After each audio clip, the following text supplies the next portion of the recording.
నమస్తే KSK TV news కి స్వాగతం. నేను రియా. ముందుగా వార్తల్లోని వివరాలను గుత్తి పెన్షనర్స్ భవనంలో సర్వసభ్య సమావేశం మరియు లాల్ బహదూర్ వర్ధంతి కార్యక్రమం.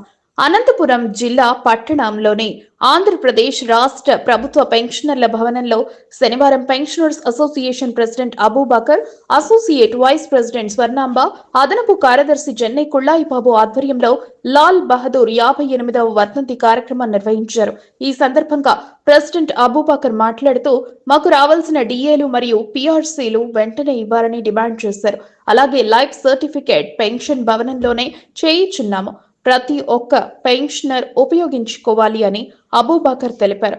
వైస్ ప్రెసిడెంట్ స్వర్ణాంబ, అదనపు కార్యదర్శి చెన్నై కుళ్ళాయిబాబు మాట్లాడుతూ, తేదీ 2-10-1904 జై జవాన్ జై కిసాన్, 11-1-1966 తన పాలనలో 1965లో ప్రారంభమైన ఇండో పాకిస్తాన్ యుద్ధం 1966 జనవరి 10న తాస్కౌంట్ ఒప్పందం ద్వారా యుద్ధం పూర్తయిందని, ఒప్పందం జరిగిన తర్వాత దినం తాస్కౌంట్ లో అతను గుండెపోటుతో మరణించినట్లు సమాచారం. కానీ ఈ మరణానికి అనేక కారణాలు చెప్పబడినప్పటికీ అది సిపిఏ ద్వారా ప్రణాళికాబద్ధమైన హత్యగా భావిస్తున్నారని అదనపు కార్యదర్శి చెన్నై కుళ్ళాయిబాబు తెలిపారు. ఈ కార్యక్రమంలో president Abubakar, vice president Swarnamba, secretary Rammohan, కోశాధికారి ఫక్రుద్దీన్, అదనపు కార్యదర్శి చెన్నై కుళ్ళాయిబాబు, విజయలక్ష్మి, వెంకట సుబ్బమ్మ, కృష్ణవేణి, మాబూసాబ్, కదీర్, దుర్గమ్మ, శామ్యూల్, నారాయణ శెట్టి, నాగేశం, గోవిందు,